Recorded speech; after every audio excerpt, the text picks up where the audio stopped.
Queridos, graça e paz. Vamos abrir nossas Bíblias no Evangelho de Mateus, capítulo de número 6. Mateus, capítulo de número 6, verso 19 ao verso 21. A minha proposta para esta noite, na verdade, era nós seguirmos até o final do capítulo 6, conforme eu disse semana passada. Todavia, somente a terceira parte, que seria do 25 ao 34 do sermão, já passava de 10 páginas. Então eu disse, nós vamos vir à noite trabalhando esse texto que é riquíssimo. Então eu vou abordar hoje do 19 ao 21, e aí eu quero me deter com maior tempo, uma dedicação maior de fato, ao restante da perícope, especialmente do 25 ao 34, onde nós falaremos sobre ansiedade. Por isso eu não vou dar o grande passo que eu disse que daria hoje para terminar o capítulo 6, em vista de que esses versos finais do capítulo 6 são de suma importância. Não que os outros não sejam, mas porque reflete algo que nós estamos vivenciando nesse século, o grande perigo da ansiedade. Então hoje nós vamos falar sobre os tesouros do céu, e aí na próxima semana, sim, com a permissão de Deus, a gente dá um grande passo. Vamos lá, ler juntos, do verso de número 19 ao verso 21, todos juntos. Não acumuleis para vós outros tesouros sobre a terra, onde a traça e a ferrugem corrói, e onde ladrões escavam e roubam, mas ajuntai para vós outros tesouros no céu, onde a traça nem ferrugem corrói, onde ladrões não escavam nem roubam, porque onde está o teu tesouro, aí estará também o teu coração. Amém. Fala conosco nessa noite, Senhor. Nós viemos aqui para ouvir a tua voz. Queremos ouvir a tua voz e a tua instrução. Que o teu Santo Espírito nessa hora aplique a tua palavra no coração de cada um. Em nome de Cristo nós oramos e pedimos. Amém e amém. Certamente todos que estão aqui, ou quase todos, na infância gostavam de buscar ou de brincar de busca ou achado ao tesouro. E é bem verdade que a busca por tesouros não apenas fazia parte das nossas brincadeiras de criança, como também acabava por vezes se tornando uma grande aspiração de muitos, encontrar de repente um tesouro guardado e escondido. Porque nós víamos isso nos desenhos, nós ouvíamos isso nas histórias que eram contadas na escola. E eu sei que muitos aqui, assim como eu, um dia sonharam em achar uma botija enterrada. E a gente vivia nesse desejo insano de repente, ainda criança, nos tornarmos ricos. Uma herança que foi enterrada por um bisavô, um tataravô, em uma casa mal assombrada. E a tradição então dizia que se tinha assombração de noite, provavelmente tinha alguma coisa enterrada na casa ou no terreno. E o nosso desejo de criança, mesmo com medo das histórias mal assombradas que os avós contavam, era: será que um dia eu vou conseguir achar? Será que um dia eu vou colocar a mão nesse dinheiro, ele não vai se converter em carvão imediatamente pelo meu medo? Certamente, vocês riram porque vocês viveram isso. E nós crescemos, irmãos. E a gente não fica mais em busca de botija. A gente cresce, a gente não fica mais em busca de tesouro dos piratas. Todavia, nós continuamos fazendo isso através de expectativas e de riquezas que são de fatos reais. A nossa brincadeira passou a ser agora uma busca incessante por riqueza, por poder, por herança. Não mais os de criança, mas aqueles que a gente, com muito suor, com muito trabalho, com muita ambição, poderemos conquistar um dia. E aí a gente vai perceber que o nosso maior problema não é a brincadeira de criança, encontrar um tesouro escondido, guardado ou enterrado. Nosso maior problema é que nós crescemos. E esse desejo do nosso coração de encontrar uma riqueza, de encontrar uma pérola de grande valor, de encontrar algo que de fato nos valha muito, continua ainda arraigado dentro de nós. Só que é visto e é vivido de outra maneira. Por isso, então, que quando Jesus vai abordar esse desejo, essa expectativa sobre as riquezas, ele agora vai nos falar sobre um perigo que essas riquezas podem trazer para todos nós. Em nossa série Ser é o Bastante, no Sermão do Monte, nós temos visto como que Jesus tem trabalhado, tem ensinado aos seus discípulos a aplicação dos 10 mandamentos. E aqui nós temos precisamente a aplicação do 8º mandamento, que é não furtarás, bem como do 10º, não cobiçarás. O furto, que é o desejo de tomar o que é alheio, e a cobiça, que é o desejo de ter o que é do outro para si, por vezes ainda está ali arraigado em nosso coração. E a gente está numa luta incessante por conquistar, por ganhar, por galgar posições e ganhar mais dinheiro, nós acabamos caindo em algo que o Senhor Jesus nos condena, que é a idolatria às riquezas. Então aqui nós vamos encontrar o ensino de Cristo com respeito ao perigo que nós temos em idolatrar as riquezas. Hoje, muitas pessoas estão celebrando e adorando a São João. É muito provável que exatamente agora, nesse momento, inúmeras famílias fizeram inclusive menções ao santo porque cessou a chuva. Você duvida disso?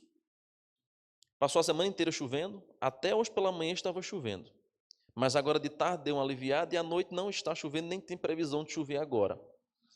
Pode crer que para muitos isso foi São João, que abriu o tempo para que eles pudessem acender a fogueira santa.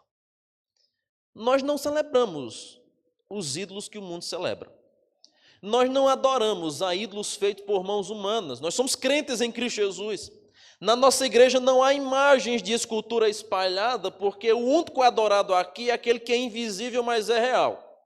Todavia, nós ainda assim podemos incorrer no erro da idolatria. Como? Jesus vai nos dizer, em nosso coração.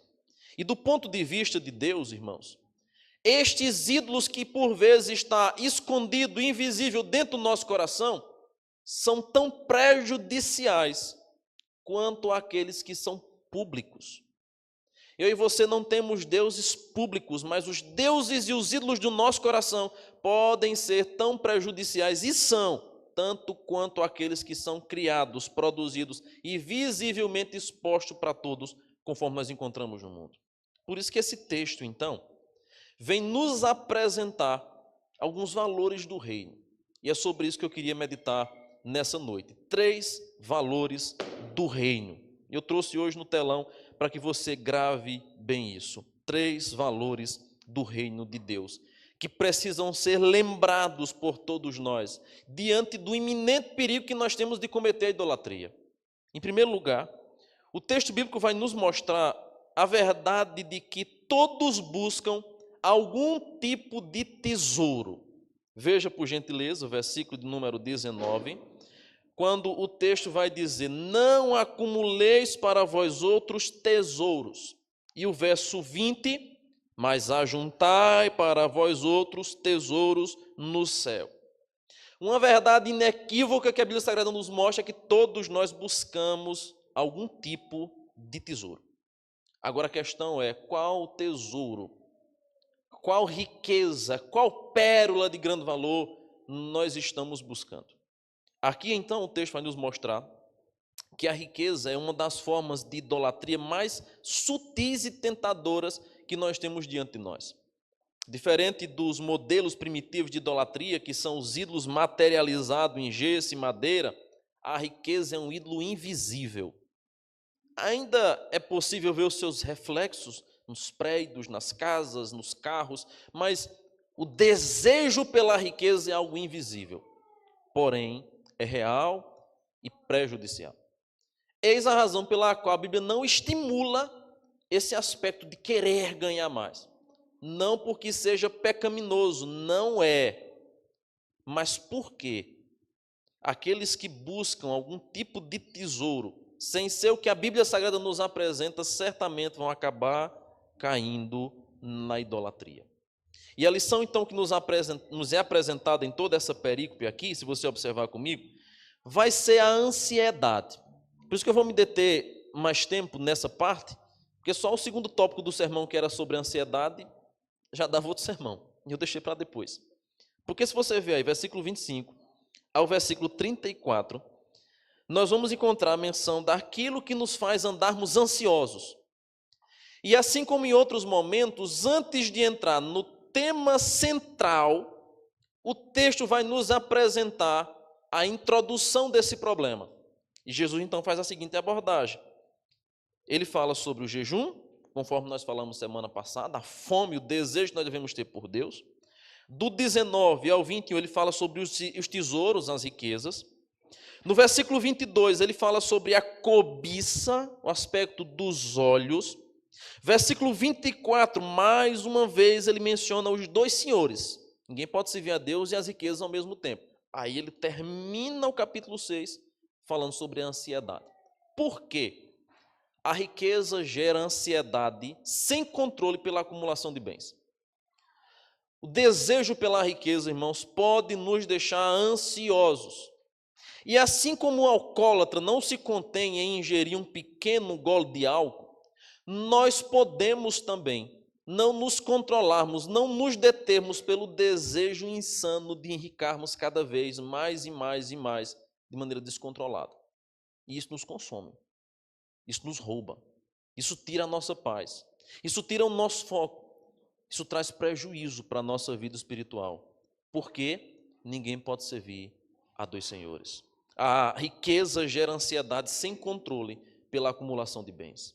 Também, a ansiedade gerada pelas riquezas trará insegurança e instabilidade das riquezas. Você não tem como confiar nisso, por isso que o versículo 19, melhor dizendo, começa falando sobre os tesouros que a traça e a ferrugem corrói. E agora o texto vai dizer que os ladrões escavam e roubam.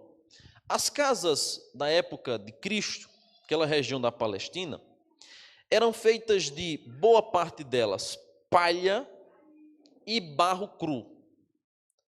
Pessoas muito semelhantes ao estilo de casa de taipa que nós conhecemos aqui na nossa região do Nordeste. Tão comum no passado, tão habitada pelas pessoas no passado. As casas da Palestina eram feitas de barro cru, semelhante à casa de taipa, e palha era misturada para dar aquela sustentação que nós bem conhecemos. E os ladrões furavam isso, cavavam esse barro seco, porém cru, para entrarem dentro das casas e ali roubarem os bens que tinham, visto que as casas não eram de concreto. E aqui quando Jesus diz sobre a riqueza que o ladrão pode vir roubar, a traça pode corroer e os ladrões podem escavar e roubar, é uma referência prioritariamente à casa, mas as aplicações e o contexto ele é amplo, porque são muitas áreas em que o ídolo da idolatria, as riquezas, pode vir a surgir. Mas perceba então que a recomendação de Cristo aqui é cuidado com aquilo que você acumula, com aquilo que você busca e você põe a sua confiança, porque alguém poderá vir e roubar de sua própria casa, onde você acha seguro. Alguém poderá entrar ali, escavar e roubar o seu bem. Porque a lição que Cristo nos dá agora é que os bens materiais eles são vulneráveis. Não há nenhuma riqueza no mundo que esteja 100% segura. Não há.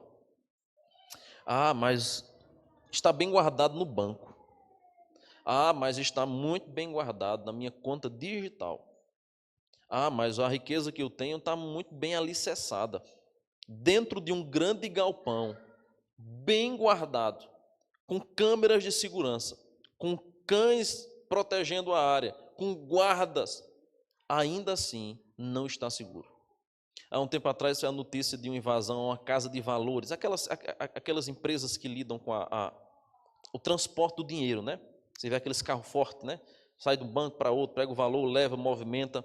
E aí tem aquelas empresas de valores onde ali nós temos uma grande concentração de dinheiro que é transportado, que é levado de um banco para outro, de um comércio para outro e coisa desse tipo.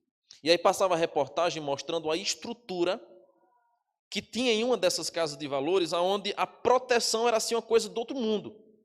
Eram várias portas, haviam grades resistentes, todo tipo de segurança possível havia.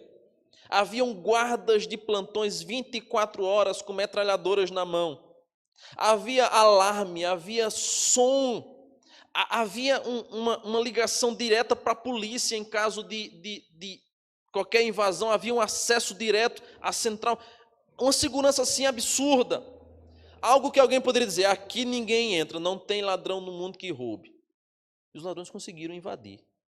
Montaram um sistema ao longo de meses e meses de estudo e de preparo para fazerem a invasão perfeita e conseguiram roubar uma grande quantia de valores. Nós lembramos da história que virou filme do assalto ao Banco Central.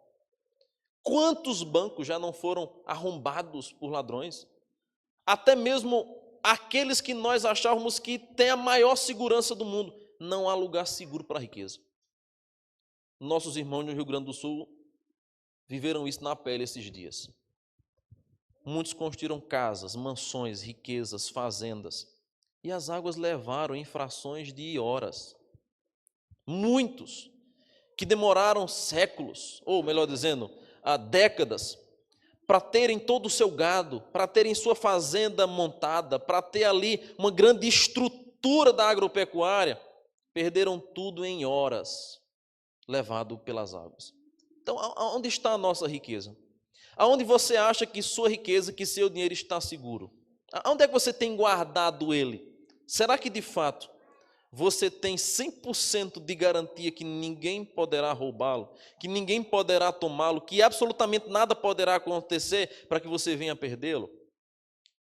Certamente, irmãos, você e eu já ouvimos falar de muitos bilionários que faliram e hoje vivem numa situação precária. Por isso diz o texto, não acumulem para vós outros tesouros sobre a terra, aonde a traça e a ferrugem corrói, e onde os ladrões escavam e roubam. Mas ajuntai para vós outros tesouros no céu, aonde nem a traça, nem a ferrugem corrói, nem os ladrões escavam, nem roubam.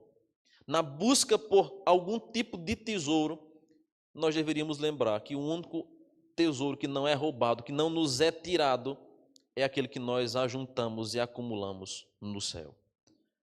Cristo mesmo vai nos alertar sobre isso, lá em João capítulo 6, verso 26 e 27. O capítulo 6 de João nos mostra um momento que Jesus, após multiplicar pães no capítulo 5, ele sai daquela região e as pessoas dão conta de sua ausência. Logo em seguida, após amanhecer o dia e verem que Jesus não estava mais entre eles, saíram desesperados em busca de Jesus e o encontram. E ao chegarem até Jesus, ele vai dizer o seguinte: respondeu-lhe Jesus, em verdade vos digo, vós me procurais, não porque vistes sinais, mas porque comestes dos pães e vos fartastes. Trabalhai não pela comida que perece, mas pela que subsiste para a vida eterna, a qual o Filho do Homem vos dará, porque Deus o Pai confirmou com selo. Os discípulos estavam em busca de Jesus porque ele havia multiplicado pães, havia multiplicado peixes, havia fartado a barriga deles, então estavam atrás de Cristo somente pela sua provisão. É o interesseiro, que é Cristo não por quem ele é, mas por aquilo que ele pode proporcionar. Eis a razão pelas quais as novas igrejas emergentes estão esbarrando de gente, estão superlotando numa fração minúscula de tempo. Rapidamente, igrejas são abertas e preenchidas numa velocidade da luz, e a gente diz assim, mas como é que pode, há tanto tempo nós pregando o evangelho para uma pessoa ou outra se converter, como é que essas igrejas conseguem abarrotar de gente num instante? Não for um grande avivamento que poderá fazer isso? Por vezes, são promessas de riqueza, de prosperidade, estratégias, porque o homem deseja isso, o homem anseia por isso. As pessoas querem a Deus quando este é o assunto, quando esta é a temática. Não acumulem para vocês tesouros sobre a terra. Acumulem, ajuntai tesouros no céu. A primeira lição que nós temos é que todos buscam algum tipo de tesouro. E qual é o tipo de tesouro que nós estamos buscando? Segundo lugar, versículo 21 vai nos mostrar agora que seu tesouro controlará o seu coração. O seu tesouro controlará o seu coração. Os adolescentes que estão aqui essa noite, hoje já me aperrearam para um filme aí que lançou. Eu vou assistir com vocês o filme, certo? Nós vamos juntos, a gente assiste e avalia o filme. Mas vocês se lembram do filme da Frozen? Eu sou pai de menina e eu conheço essas trilhas todas aí. Vocês lembram que a Elsa, a rainha lá do filme, com o passar do tempo não conseguia mais controlar o seu poder e tudo que ela tocava se transformava em gelo. Até que um dia o seu descontrole emocional fez vir sobre o seu império, o seu reinado, uma grande tempestade.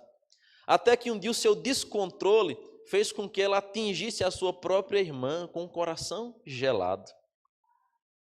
Nós crescemos e as crianças assistem esses filminhos, não só as crianças, mas os adultos que acompanham também, o enredo que mostra a falta de controle, a falta de domínio, e como que aquela mulher agora super poderosa, tudo que tocava se transformava em gelo.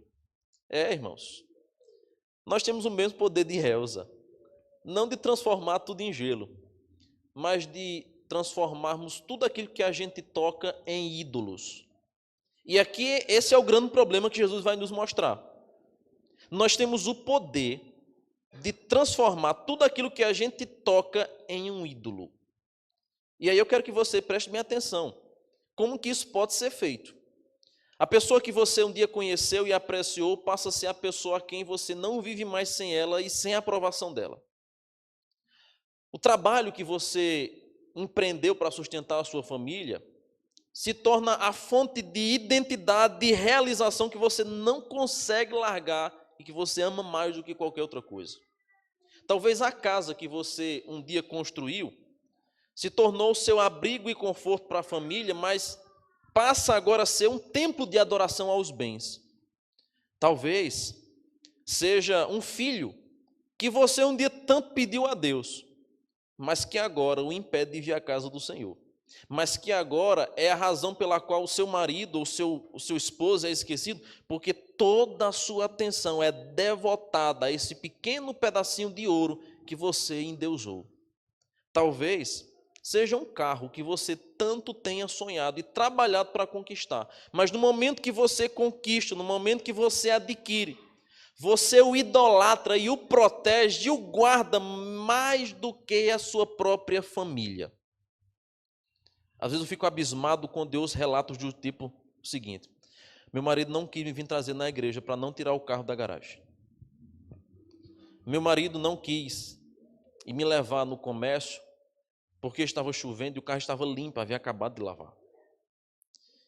Há muitas pessoas, irmãos, que transformam um bem, uma bênção, uma dádiva que Deus deu em um ídolo, de modo que aquilo passa a ser mais precioso do que até mesmo a sua própria família.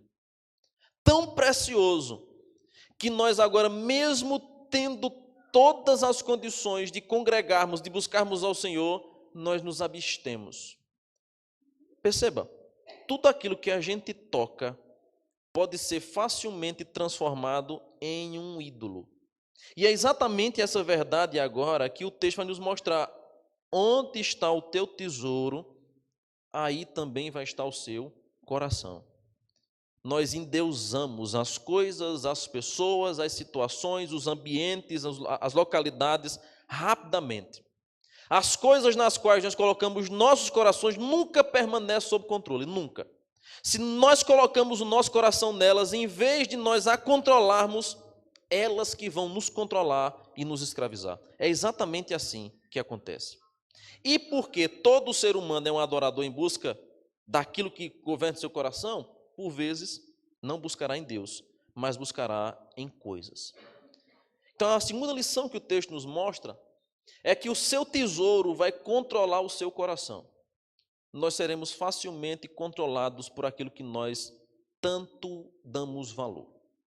Isso é visto, irmãos, de maneira muito clara no nosso dia a dia, na maneira como o trabalho nos controla, na maneira como nosso desejo incontrolado de ter cada vez mais nos controla. Nós temos que ter cuidado, porque até mesmo aquilo que é uma bênção, permitido pelo Senhor, aprovado pelo Senhor, pode se tornar uma maldição e um ídolo. Moderação, cuidado, prudência é o que a Bíblia nos ensina mais uma vez. Mas um terceiro e último valor do reino que o texto nos apresenta é que o que controla o seu coração também controlará o seu comportamento. Seu tesouro controlará seu coração, mas ele controlará seu coração e também o seu comportamento. Lá no versículo de número 22 e 23, nós vamos encontrar uma aplicação disto, do que Jesus fala no versículo 21, quando ele diz assim, são os olhos a lâmpada do corpo. Se os teus olhos forem bons, todo o teu corpo será luminoso. Se, porém, os teus olhos forem maus, todo o teu corpo estará em trevas. Porquanto, caso a luz que em ti há sejam trevas, que grandes trevas serão. Sabe qual é a verdade que Jesus nos mostra aqui agora? Que quando nós temos os olhos maus, o nosso corpo também estará em trevas. Isso aqui, irmãos, é uma demonstração claríssima de como que o nosso tesouro, aquilo a quem nós colocamos o nosso coração, controla o nosso pensamento, o nosso olhar, a nossa visão estará voltada tão somente para aquilo. Então, qual é a frequência que eu penso neste assunto, nesta riqueza, neste aspecto de nossa vida? Se eu penso nisso mais do que eu penso em Deus, certamente isso é um ídolo na minha vida. O que controla o seu coração, controlará também o seu comportamento. Por que isso nos é dito? Porque o versículo 24 vai dizer o seguinte: ninguém pode servir a dois senhores. Não há como nós termos essa adoração dividida. Deus não divide, a Bíblia Sagrada diz, a sua glória com ninguém.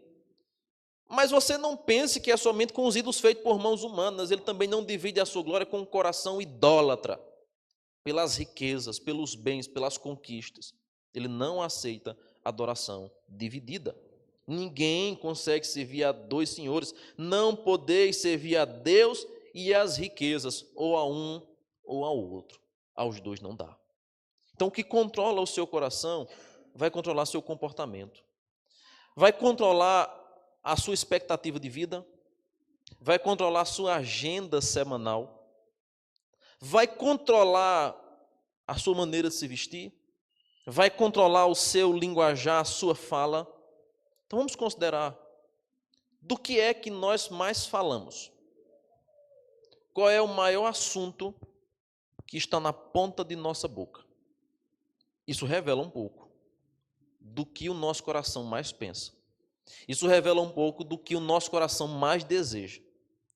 Isso revela um pouco de onde está, de fato, voltado o nosso coração e o nosso tesouro. Uma das coisas mais trágicas, irmãos, que pode nos acontecer é nós investirmos a nossa vida inteira na busca de um tesouro errado. E há muitos que estão investindo a sua vida inteira em um tesouro perecível. Quantos, irmãos, por vezes não fazem isso?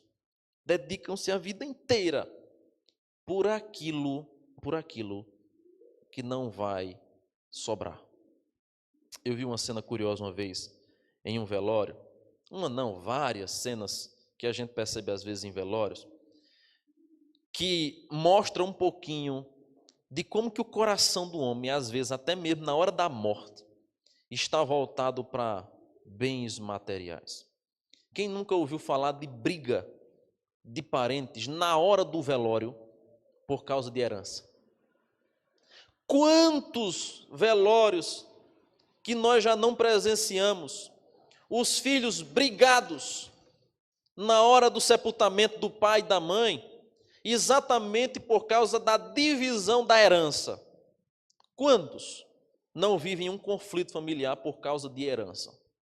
Não são poucos os casos.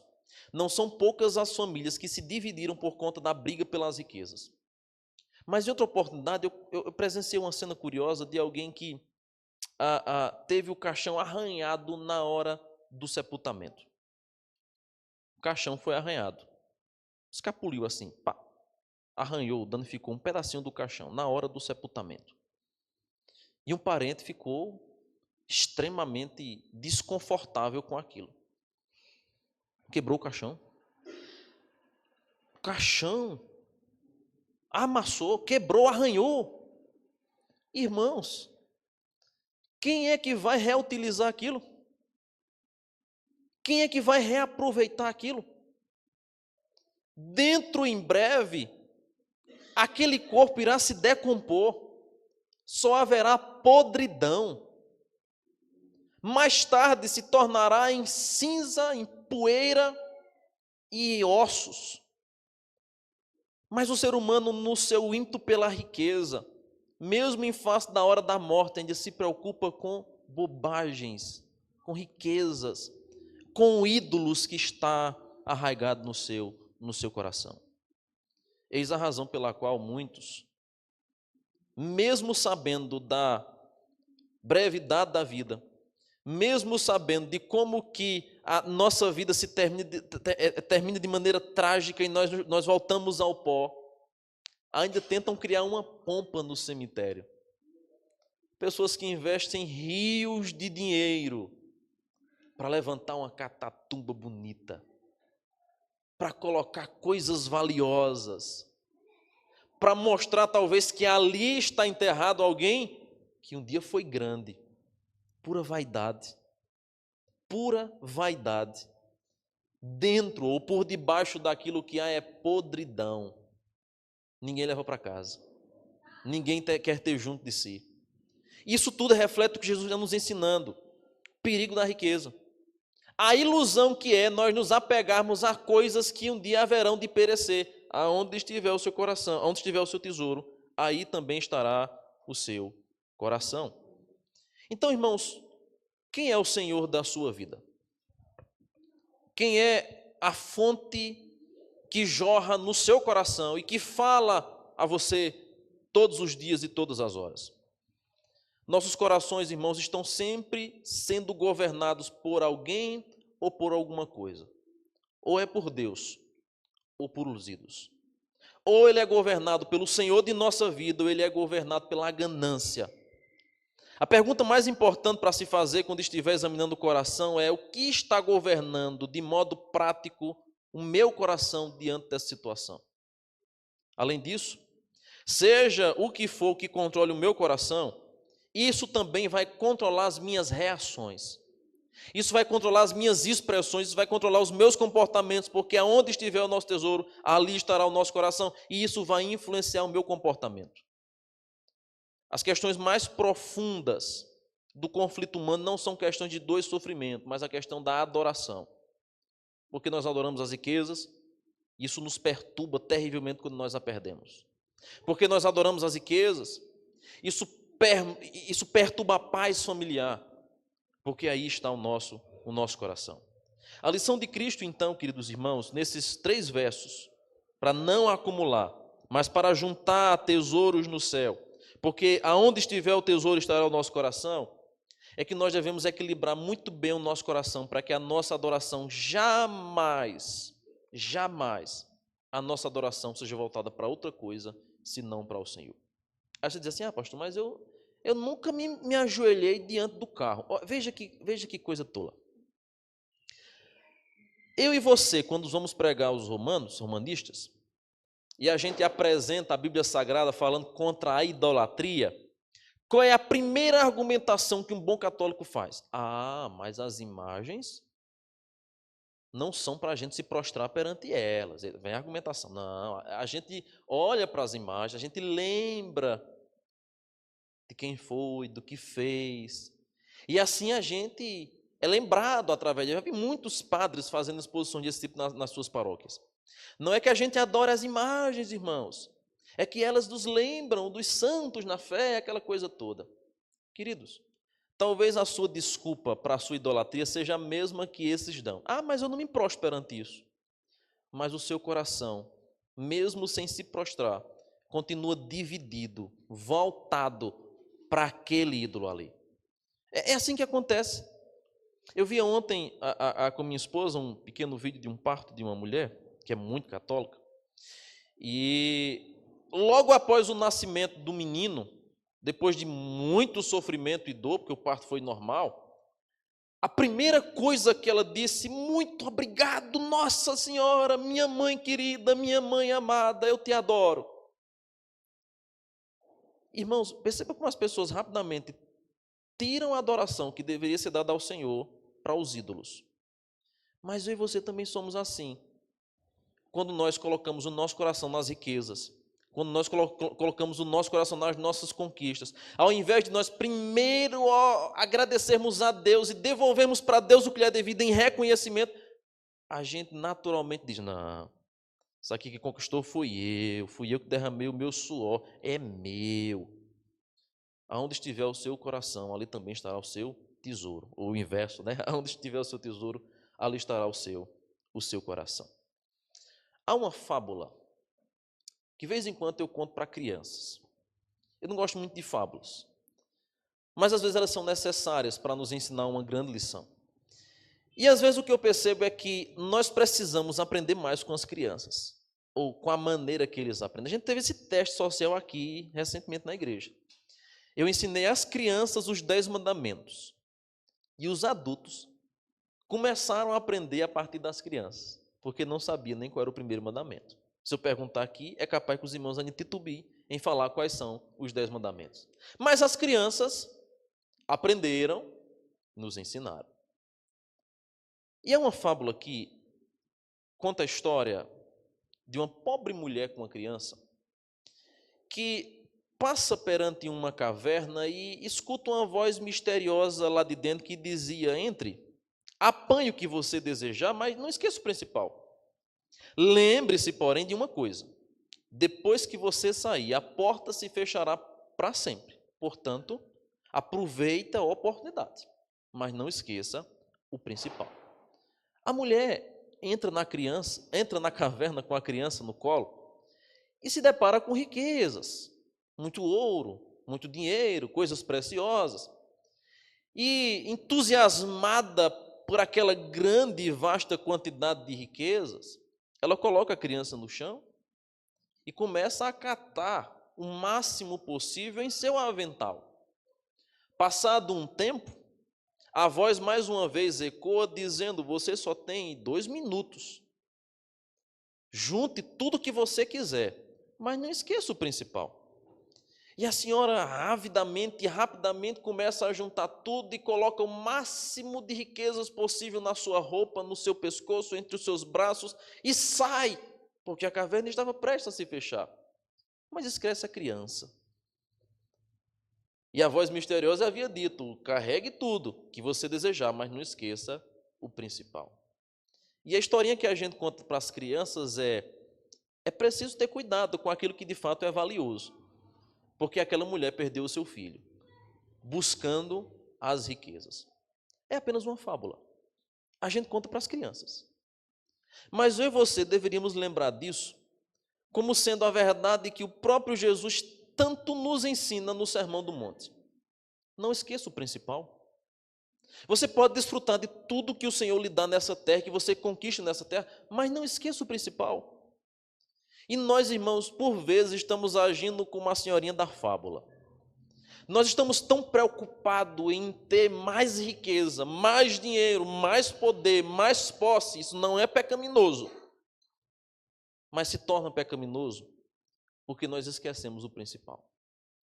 Ávidos por ter mais, nós nos corrompemos, nós quebramos os mandamentos, nós negligenciamos a palavra do Senhor, nós negligenciamos o culto ao Senhor, a gente negligencia o tempo com os nossos filhos, com a nossa família, porque eu quero ter mais, porque eu preciso de mais. E com o passar do tempo, o que é que nós aprendemos? Esquecemos aquilo que é principal. Paulo vai dizer em Timóteo, 1 Timóteo 6, versículo 7, o seguinte: porque nada trouxemos para este mundo, e manifesto é que nada podemos levar dele. Então, aonde está seu coração? Aonde está a sua riqueza? Aonde está o seu Deus? Não ajunte, não acumule sobre a terra o que a traça e o que a ferrugem corrói, mas ajuntai para vós outros tesouros no céu, aonde a traça e a ferrugem não corrói e os ladrões não escavam nem roubam. É lá no céu que deve estar o nosso coração. Nosso desejo, a nossa ansiedade, a nossa preocupação. Vou falar sobre ansiedade à frente. E eu sei que muitos aqui costumam roer as unhas de tão ansiosos que ficam. Eu sou um deles, viu? Eu sou um deles. Agora, por que nós vivemos em ansiedade? E eu vou lhe dizer por que geralmente nós estamos ansiosos. É por conta de uma conta não paga? É por conta de um desejo que a gente tem de adquirir alguma coisa? É por conta de uma expectativa que a gente tem? É pelo desejo de alcançar aquilo? É a criança que desde cedo, quando você promete uma coisa, ela fica ansiosa para receber logo. Agora, quando foi que você ficou ansioso ao ponto de roer as unhas para estar na presença de Deus? Você algum dia já roeu as suas unhas para chegar o domingo para cultuar o Senhor? Eita, pastor, aí é demais também, né? Você rói suas unhas pela conta de energia? Porque você deseja pagar? Você rói as suas unhas porque você deseja fazer uma grande viagem, conhecer novos lugares, experimentar uma culinária diferente? Por que a gente não tem o mesmo nível de ansiedade para estar na presença do Todo-Poderoso, dono do ouro e da prata, Senhor de nossa vida, que tem guardado para nós riquezas insondáveis, de quais ninguém pode roubar lá no céu? Aonde está o vosso tesouro, vai estar lá também o seu coração. Sabe qual é a lição que Jesus nos ensina aqui? A gente deve desejá-lo mais do que a gente deseja as riquezas dessa vida. Porque as riquezas dessa vida perecem, mas a presença do Todo-Poderoso permanece para sempre. E nela nós vamos desfrutar da eternidade. É isso que a gente deve desejar. É isso que deve encher o nosso coração. É sobre esta riqueza que a gente precisa buscar. A Bíblia diz que nós haveremos, irmãos, de andar em ruas de ouro e de cristal. E aí a gente sempre faz a seguinte consideração: nossa, já pensou o céu cheio de ouro? Rapaz, eu vou ser muito importante. Nunca mais eu vou andar em rua esburacada e cheia de lama. Eu vou pisar em ouro maciço.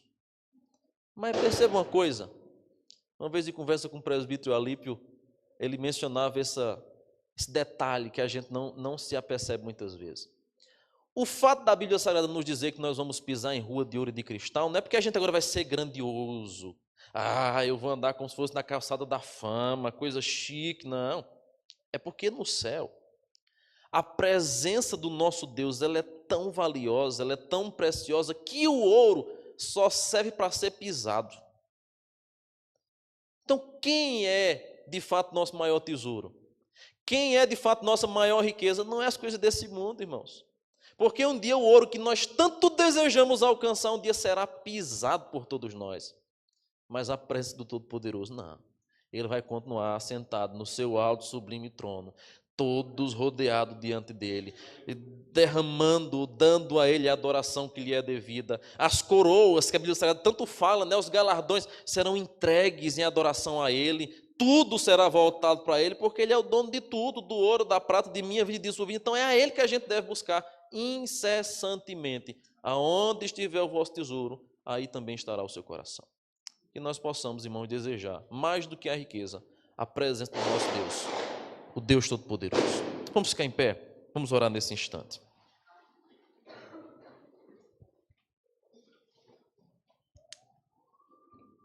Senhor amado, muito obrigado pela tua presença. Obrigado pelo teu ensino.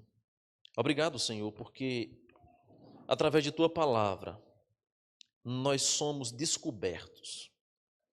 Somos confrontados, exortados, mas também motivados a viver uma vida que te agrade, a buscarmos a riqueza da qual nunca nos será tirada, a buscarmos, ó Deus, as riquezas que jamais homem algum poderá nos dar. Somente em Ti nós encontramos. E nós queremos, ó Pai, nós desejamos a Tua presença, o Teu senhorio, mais do que qualquer outra coisa. Que possamos nessa noite romper com todos os ídolos que há em nosso coração.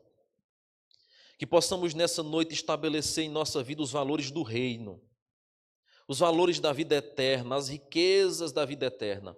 Para o louvor de Tua glória nós oramos e pedimos isso, Pai, em nome de Jesus. Amém e amém.